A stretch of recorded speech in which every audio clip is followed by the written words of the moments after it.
rotina de mentoria é algumas atividades, né, que você vai fazer aí com o seu time para conseguir fazer com que eles se desenvolvam não só como profissionais, mas também como pessoa.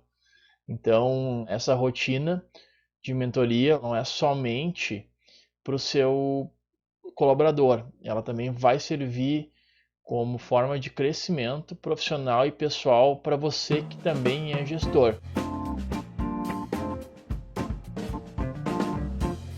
Essas mentorias, né, a gente pode ver elas de duas formas basicamente. Aqui a gente chama de um a um, uma reunião, um momento em que o colaborador ele sai da rotina dele com o seu chefe e aí eles começam a falar sobre os problemas.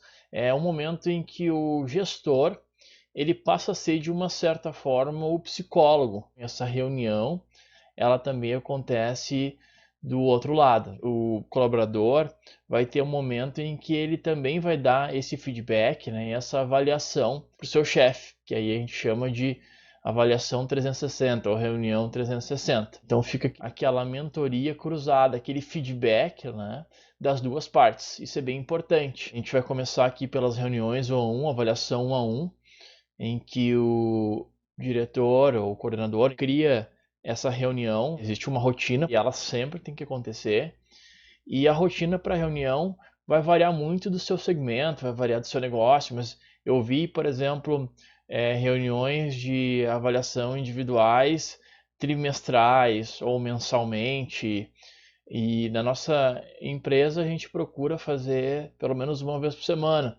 Mas lógico, depende muito de como que você leva essa questão, porque você pode ter um contato muito próximo todo dia e aí ali automaticamente você já dá a sua orientação. Dependendo do tamanho da empresa, talvez não tenha um contato tão próximo, então precisa criar de forma mais esparsa, enfim.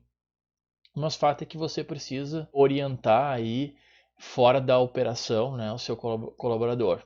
E aqui nessas reuniões, você como gestor tem que não somente dizer, eu estou disponível, ó, fala o que que tu sente, abre teu coração, mas tu tem que fazer com que aquela pessoa faça parte disso, aquele teu colaborador, ele fique à vontade para falar tudo o que ele sente, né? Não é só eu estou disponível, é você estar de fato, né? Você falar que está disponível não vai adiantar nada para o seu colaborador.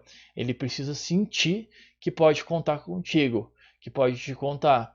Porque se você não conseguir deixar o seu colaborador à vontade, ele não vai te falar tudo o que ele sente e você não vai conseguir desenvolver ele da melhor forma possível. Mas aí você vai perguntar: mas o colaborador tem que saber que é o melhor para ele. Só que o colaborador tem muitos medos. Ele pode achar que vai falar alguma coisa e aí ele vai ser demitido. Enfim, tem muita coisa em jogo. E ali naquele momento, o colaborador é o elo mais fraco. Então, por isso que é importante que você faça ele se sentir à vontade e não só diga fique à vontade, porque ele não vai ficar. É o momento em que o colaborador vai falar quais são os problemas dele, o que está acontecendo, o que está acontecendo na rotina dele. E aqui também é o momento em que o colaborador ele tem que sentir que não existe essa distância. Não existe mais uma hierarquia de você sendo o chefe dele. Isso tem que ficar bem claro também. Nesse processo aí de escutar, né, o seu colaborador, pense num divã, né? Quando que o psicólogo consegue ajudar o seu paciente, né? Quando o paciente fala de todos os problemas e não esconde nenhum. Aí você também como colaborador, é importante que você fale exatamente tudo o que está acontecendo. Porque se aquela reunião está acontecendo ali e o gestor está demandando do tempo dele, ele quer te ajudar. Então, para que ele consiga te ajudar, é importante que você fale todos os problemas sem dar volta, seja bem direto. Responda todas as perguntas com muita clareza e muito transparente. Então, é um momento muito íntimo, né? E quanto mais íntimo do ponto de vista profissional, sem ter barreira nenhuma, você vai conseguir automaticamente gerar uma conexão maior com o seu colaborador, e aí o seu colaborador vai falar mais e você vai conseguir auxiliar ele da melhor forma. O que deve acontecer nessa reunião a um, nesse feedback? Essas avaliações, elas como eu disse para vocês, elas têm uma rotina. Então, não necessariamente você vai cumprir com todos esses itens aqui numa reunião só, né? Então, reserva algumas pautas. Lógico que uma das pautas é o colaborador falar da rotina dele, o que está acontecendo, o que foi bom, o que foi ruim. Mas aí você tem que aproveitar esse momento também para estimular o seu colaborador para que ele desenvolva um planejamento pessoal e profissional. E planejamento profissional, estou me referindo a criar um plano de carreira e orientar ele quais são os passos para que ele chegue até onde ele quer dentro desse plano de carreira. Porque um plano de carreira ele pode ter vários caminhos, né? Então você vai entender qual é o caminho que ele vai seguir e aí você vai ter que direcionar ele para o caminho que ele de fato quer seguir. E outro ponto aqui bem importante também é o planejamento pessoal. Ajudar ele a fazer o planejamento pessoal dele. Porque uma coisa está ligada à outra. Não existe como separar a tua vida pessoal da tua vida profissional. O planejamento pessoal pode estar estritamente atrelado, linkado com o planejamento profissional. Então, a partir do momento que você entender o planejamento pessoal do seu colaborador, você vai conseguir ligar algumas coisas, né? Porque ele trabalha para conquistar algo. E esse algo está conectado com o planejamento pessoal. Outra questão que tem que acontecer aqui é definir as metas e acompanhar as metas. Isso também tem que virar uma rotina dentro dessas reuniões 1 a 1. Aqui a gente está falando se as metas for estritamente para um colaborador, né? Não estou falando aqui da meta do setor inteiro. Naturalmente você precisa falar em sigilo, né? Você fala com esse colaborador de forma mais reservada. Esse é o momento para vocês fazerem isso também, definir as metas e acompanhar, logicamente, a evolução, né? Tem 3 meses e o colaborador precisa expandir a carteira 3 vezes.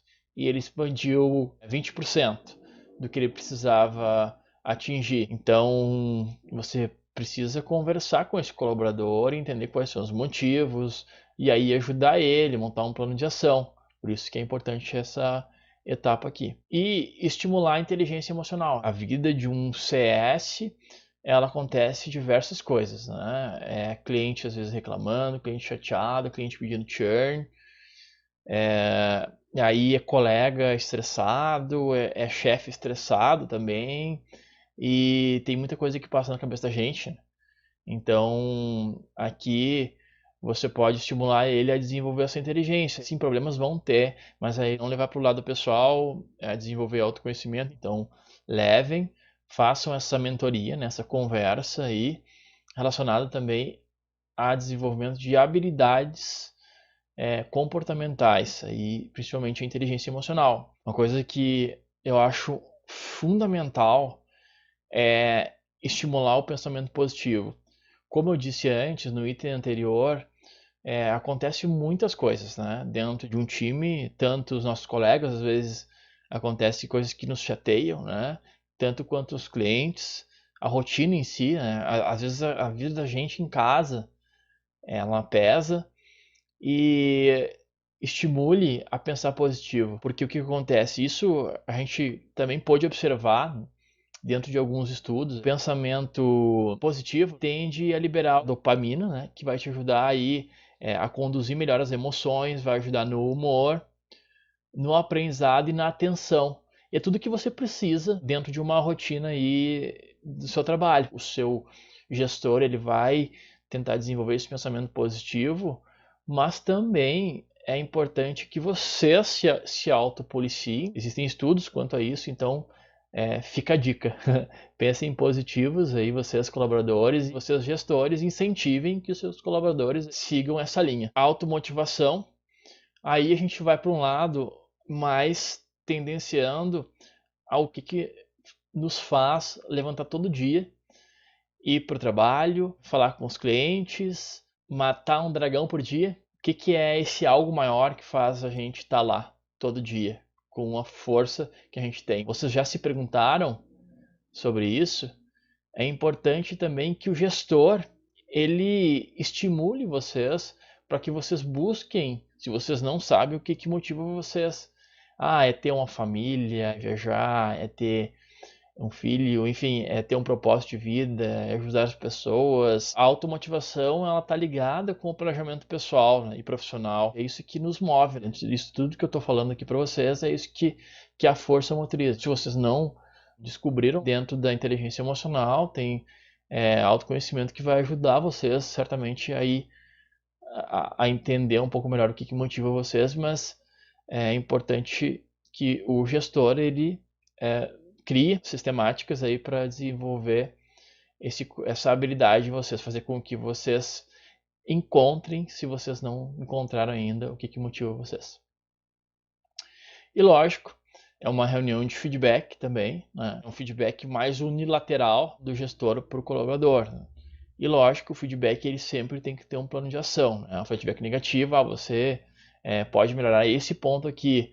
Beleza, como é que você vai fazer para melhorar? Né? Aí monta um plano de ação. E aí depois você pode se colocar numa posição seguinte, mas eu não sei como é que seria a continuidade disso. O que você pensa sobre a continuidade? Aí o colaborador vai falar. Aí vocês dois vão costurando isso juntos, isso é bem importante, porque se só você construir esse plano de ação, não vai funcionar. Você pode não vender a ideia para o colaborador. E o feedback, aí não necessariamente precisa ser nessa reunião, né? Pode ser também de forma mais frequente, pode ser diariamente. Isso tudo que eu falei para vocês é a visão aí, é essa conversa em que quem vai dar a mentoria, né? Quem vai fazer a avaliação é o gestor. Mas pode ser o contrário.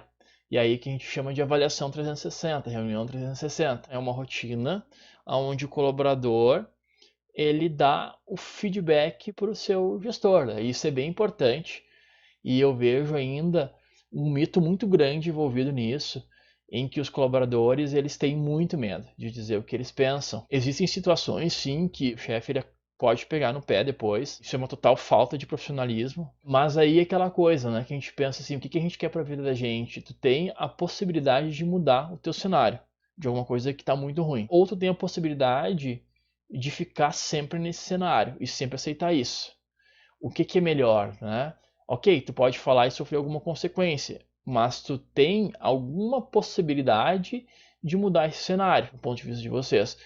Porque, gente, o gestor, ele também é ser humano. Aquele momento que tem muita gente que viveu em que o gestor, ele era uma pessoa intocável e o gestor é a pessoa que não sofre e ele é um robô e ele fica naquela posição dele. Existe sim alguns profissionais naquele mundo, mas mesmo os profissionais daquele mundo estão se adaptando para esse mundo. Devagar, mas estão. Entendam que quem está no nível hierárquico maior que o de vocês é também um ser humano. Sei que todo mundo sabe disso, mas talvez você não tenha empatia suficiente para entender as decisões dele.